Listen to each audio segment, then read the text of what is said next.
اگر یہ ایک نقطہ آپ سمجھ لینا کہ اللہ نے ہمیں آزمانے کے لیے بھیجا ہے تو کوئی ٹینشن، ڈپریشن، پریشانی، مصیبت، بے سکونی نہیں ہوگی آپ کو،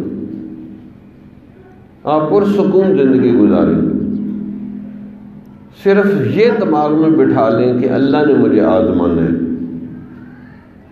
سوچیں جب اللہ نے نبیوں کو آزمایا ہے، نوح علیہ السلام 950 سال تک تبلیغ کرتے رہے اور لوگ آگے سے پتھر مارتے تھے، دیوانہ کہتے تھے، پاگل کہتے تھے، اور پتہ نہیں کیا کیا باتیں سننی پڑی، حتیٰ کہ ایک بیٹا بھی کافر ہے، بیوی بھی کافر ہے، باہر بھی بے سکونی ہے اور گھر میں بھی سکون نہیں۔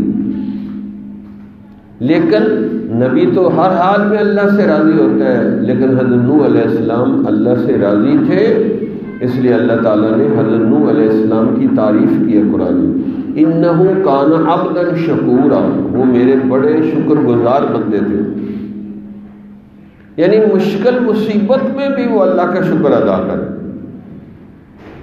اور دین کی دعوت کتنی دی، پھر صرف جمعے کا خطبہ دیا؟ ہم تو جمعے کا خطبہ دے کے بس کرتے ہیں نا۔ اللہ تعالیٰ نے حضرت نوح علیہ السلام کے بارے میں فرمایا دعوت قومی لیلا و نہارا، رات کو بھی دین کی دعوت دی، دن کو بھی دین کی دعوت دی۔ 100 سال نہیں، 200 سال نہیں، 950 سال۔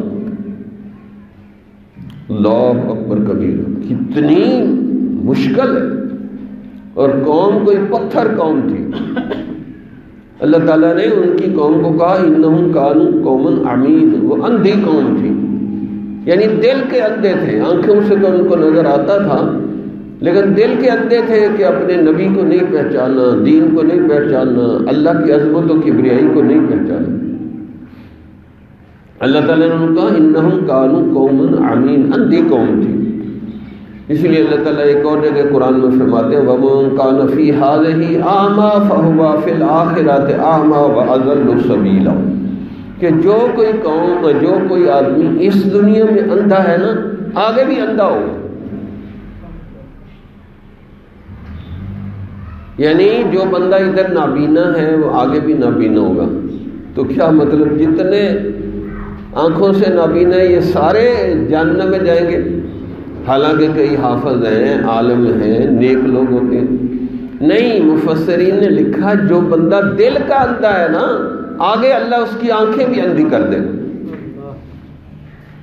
وَمَن كَانَ فِي هَٰذِهِ أَعْمَىٰ فَهُوَ فِي الْآخِرَةِ أَعْمَىٰ وَأَضَلُّ سَبِيلًا، جو اس دنیا میں اندھا ہے ہم آخرت میں بھی اس کو اندھا کر دیں گے، اور وہ بڑا گمراہ آدمی ہے۔ یہ دل کا اندھا ہے کہ اس کا ایمان یقین نہیں ہے، نماز پڑھنے والا نہیں ہے، اللہ کی عظمت و کبریائی کو نہیں پہچانتا، اللہ کی شان کو نہیں پہچانتا، یہ دل کا اندھا ہے۔